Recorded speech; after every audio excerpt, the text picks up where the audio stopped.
Welcome to the new video. Today we're going to take a look at the Arcana Knight cards that got revealed in King's Court, which are really cool cards, and honestly I think the entire gimmick is kind of like trying to push Slifer, but still, it's a very cool gimmick and it's a very beloved cards that I'm really happy for them getting actually their own archetype in a way, and we're going to cover up what I think about them in this video. But before we jump right into the video itself, I'm going to remind you that if you want to see more videos like this, help the channel grow, or just in general, you know, maybe leave your thought of what do I miss, or just in general, what do you think of these cards, let me know in the comments down below. Consider subscribing to the channel and give a like to the video if you enjoyed it. And yeah, kind of like the entire YouTube thing that you need to do. But without further ado, let's jump right into the review itself. Starting this review off, we're going to start things with Arcana Triumph Joker, which is, I guess, a boss monster for this archetype, I guess, right now. But regardless, this is the new boss monster,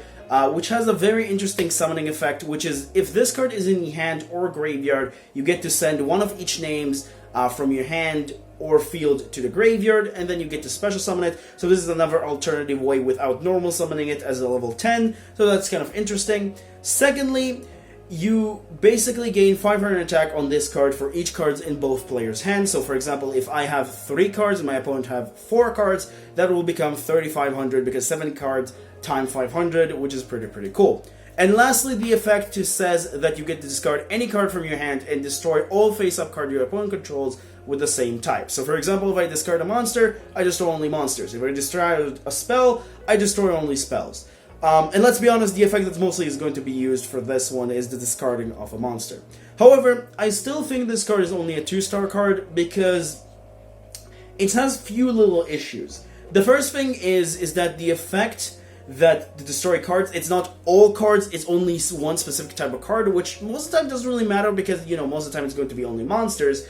But still, I just expected for the discard, I would expect it to destroy everything, not just like destroying one type of card, which could be a little bit of an issue, although it does work well with the cards that allowing themselves to recover on your recursion, which we'll get to those, but still, I have a little bit of a problem with that. And secondly, it's not a quick effect, which is a very big deal. Because of this card not being a quick effect, it's just really not that worth it to summon, because it can just summon instead in the same way Slifer, because this card is like, you know, the special summoning requirement requires 3 cards anyway. So I'd rather just like summon Slifer, for example, which is, I wouldn't say like the most amazing card, but even that's what I'm trying to go to, which like I said, the Arcana Knight is supposed to be kind of like a support for Slifer. I rather go into that because Slifer actually does something and can kill Link monsters if your opponent is not careful. So I think this card is okay. It's not terrible by any means, but I just think like it's a little bit underwhelming. It just may be a one-off in your deck if you want to be cute about it. I'm not really 100% sure if it's going to make the cut, but it's definitely a very interesting card, and honestly just a shame that it didn't make this one better. Then for the next monster, we have Joker's Knight, which is actually my favorite card out of all of these, which this card allowing you to send any one of the original Arcana Knights from the deck to the graveyard, and then special summon itself out of the hand, and become that card name until the end of the turn. And then, the other thing is that if during the end phase, if this card is in the graveyard, you get to shuffle 1 Light Warrior from your graveyard to the deck, and that is back to your hand, so you can use it again. 4 stars in this one. The only way they could have made this better is if it was also a Stratos, because unfortunately this archetype don't really have a way to search its cards, which is kind of like the biggest problem I have with you know, new support. We'll get to talk about that more in the end, but the point is that this card is excellent. It's a very good Light Warrior extender, which is good for rank 5 decks, or just in general in decks that really need this kind of like type and attribute. You get the free special summon that can recur itself every single turn. This card is excellent. There's really nothing much to say about that. It's just a free special summon that, as long as you don't draw your one-off copy of a card, or depending on, you know, the deck that you're playing, you can play 1 or 2 like bricks in the deck, and this just keeps special summoning itself and returning them back, which is really good. Also, one thing to mention is because of this card and other cards, you can just play not a whole lot of Arcana Knights of the original ones, so you wouldn't find yourself in like so much amounts of bricks. So you can play like 2 of everything instead of like playing 3 of everything. So that's actually quite excellent. Then for the last monsters we want to talk about is Imperial Boar, I think how you pronounce it. And this one is pretty simple. If you control no other monster, you get to tribute this card and then special summon or take 2 different monsters from the original Arcana Knights and then either special summon them or add them to your hand. Each monster individually, by the way. So this card is pretty good. 4 stars. It's just a great way to just get yourself started with the monsters you want on the field and kind of like Field Swarm. That's really nothing to say much about that. It's really self-explanatory on this one's department and nothing really much to say. It doesn't really have any more application except from being like a level 4 that basically tributes itself to get yourself 2 cards. That's kind of cool. But that does it for the monster support, or the monster cards, I guess. Now we'll move on into the spells, which we have 3 of those as well. And the first one, and in my opinion the best spell, is Joker's Straight. This card is a very interesting card. You get to discard a card, and then special summon Queen's Knight directly from the deck.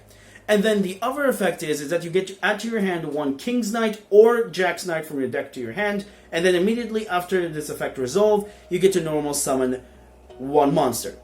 And also, for the rest of the turn, you lock yourself from the extra deck, except from Light Warriors, which is kind of like the big deal in here. So it's kind of like a nice locking way to kind of like make sure that like this will not be abused in any other deck, I guess. And then the end phase effect is the same as Joker's Knight, which is get to shuffle a Light Warrior and get this back to your hand, which is kind of nice. But I'm going to say this card is excellent, and again another 4-star card for the archetype as a whole. Because this one just allowing you to get 3 monsters immediately. You get Queen's Knight immediately directly from the deck, and then you get to your hand, let's be honest, King's Knight, and then normal summon it to get Jack's Knight directly from the deck. It is nice that this is flexible, so if you want Jack's Knight specifically, you could get that by tributing one of the monsters, of course, like after normal summoning and everything. So that's kind of nice, but I do like the fact that it's like normal summon, a special summon Queen's Knight from the deck, get you King's Knight, normal summon King's Knight, special summon Jack's Knight directly from the deck. Very good, very excellent card. Nothing really much to say about that one. Yeah, it just, in my opinion, if you're playing this deck, this is kind of like a free off because it's allowing you to swarm the board with the monsters if you want to. The lock for Light Warriors is definitely interesting. I'm not sure how that's going to affect the extra deck that much because I don't think they really use the extra deck, but the point is that this could be a little bit of a problem because you don't really have access to a lot of things. But regardless, it's still 3 monsters for the price of 2 cards, I guess, because you also get this card, and I think that's overall a good deal when we're talking about an archetype like this. Then for the next card, which is the fusion spell, Face Card Fusion, it's allowing you to fusion summon 1 Light Warrior monster from your extra deck using monster from your hand or field as fusion material. And then actually brought to my attention from one of one of the comments on one of my videos, the Dual Avatar video, is that this, if you control one of the Arcana Knights, you can also use 1 monster from your deck as a fusion material. And it doesn't state that you have to use the monster on the field that you control as a fusion material. It'll just say that you can also use 1 from the deck. It doesn't force you to use the monsters that is on the field, which is actually quite interesting. And I kind of like thought about this because of what he said. That person is that like in dual avatars it can actually work because you can have like for example a Kokaku in hand and then you send Yuhi from the deck from the graveyard with this kind of like effect, get the cards that you want from the deck anyway, and then just like special summon a dual avatar or just if you summon a dual avatar fusion monster from the extra deck because all of them are Light Warriors. But the problem is I don't really see how good this is going to be. I still need to experiment with it, so I'm not really sure about it. But the point is, it's still a great card. It's giving you the ability to basically summon the Arcana Knight Joker, I guess, the name of the original, I believe. The original fusion, so yeah, that's kind of cool. I'm going to give this card, however, only 3 stars. It's just kind of like, it's a good card, but I'm not really sure how much it's going to make room in the actual archetype, because I think you rather use these for tributes for Slifer or something like that.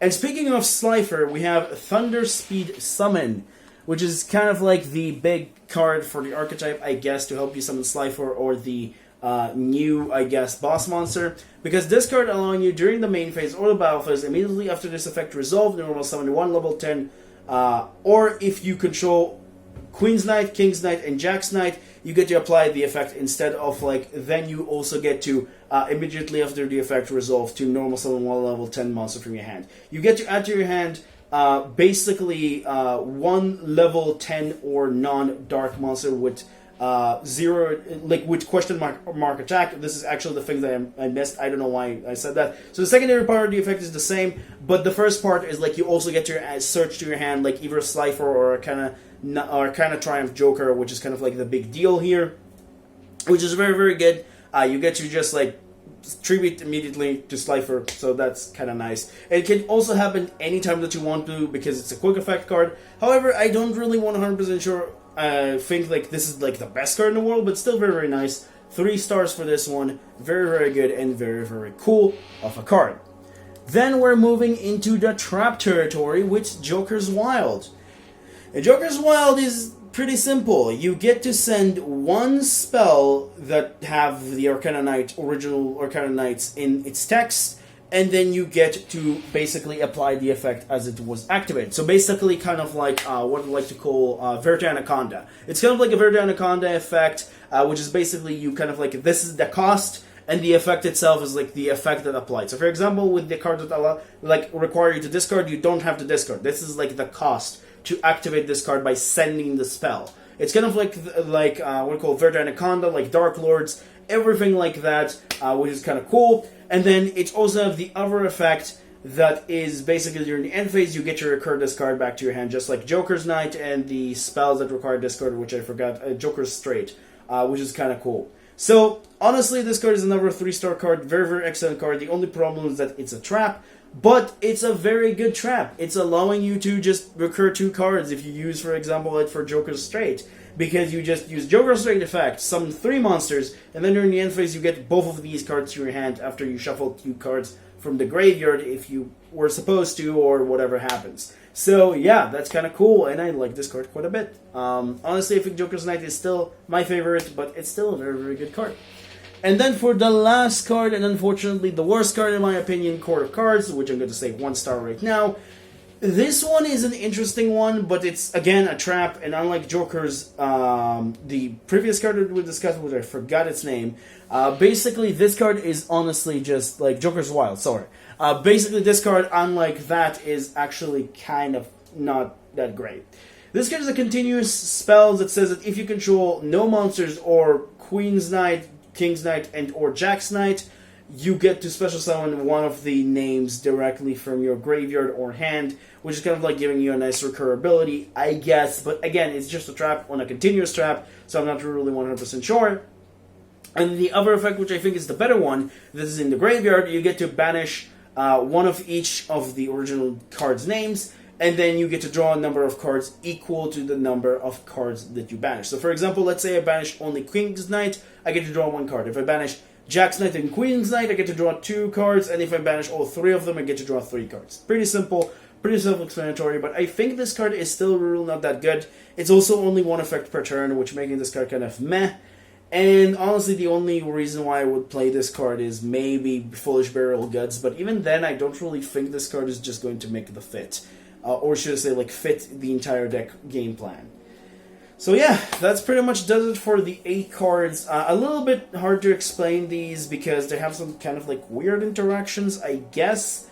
But I think overall it's kind of like understandable what the point is. You're trying to just summon the knights, you're trying to swarm the board, and you're trying to summon either Slifer or Arcana Triumph Joker, or just in general like use it for summoning your various boss monsters of the archetype, which is kind of cool. You do have some recurability, which I really like, especially with like the 1 spell, the 1 monster, the 1 trap that we got, like the Joker ones. I really, really like that. I think that's a very, very excellent touch. However, I feel the archetypes still have some particularly big issues. The first thing is that we don't have a Stratos or Reinforcement of the Army for the archetype. So there's really no way to get these cards to your hand. It's really, really a big problem. I know it's not like the biggest thing in the world because we still have Reinforcement of the Army, which can kind of like work with the Imperial Bowler, which is kind of nice already. But the problem is like it's not enough. You really depend on the luck of the draw, which is kind of a problem. I guess that's kind of like the gimmick what they're trying to go with. You depend on the luck of the draw, like, you know, a poker game or 21 blackjack. 21 blackjack. Basically, depending on kind of like luck of the draw in those kind of games, like, you know, gambling games. which I don't know why I forget the word. English is not my first language, forgive me. But the point is, gambling games, it works like that, I guess, but I really expect them, like, to at least give us something to kind of, like, get these cards to our hand, because we're not able to use these cards for their full effects, because we don't really have the ability to get them. Secondly, that the small problem that I have is that I don't really see this fits anywhere right now, unfortunately. And that is kind of like a little bit of a nitpick. But regardless, beside of that, I think it's a cool new wave of support for, you know, old favorite cards. I'm going to give this 3. Very hopeful 3. I think it's more of like a 2, but I'm just going to be nice for this one because I really like these cards. So I'm going to give them a 3. But yeah, overall that's pretty much it. So hope you enjoyed and also kind of like learn about these cards or kind of like understand the process if you haven't played these cards. And if you have any kind of like, you know, let me know thought in the comments of things I kind of like missed. Maybe I kind of just forgot something, or there's something that making this card looks better or worse in your eyes. I would like to know those in the comments down below. I'm not really 100% sure that I'm always able to cover things, so any small little bit of you know, information is good for all of us. But yeah, that's pretty much does it for the video. So hope you learned something, hope you enjoyed, and I'll see you in the next video. Bye bye.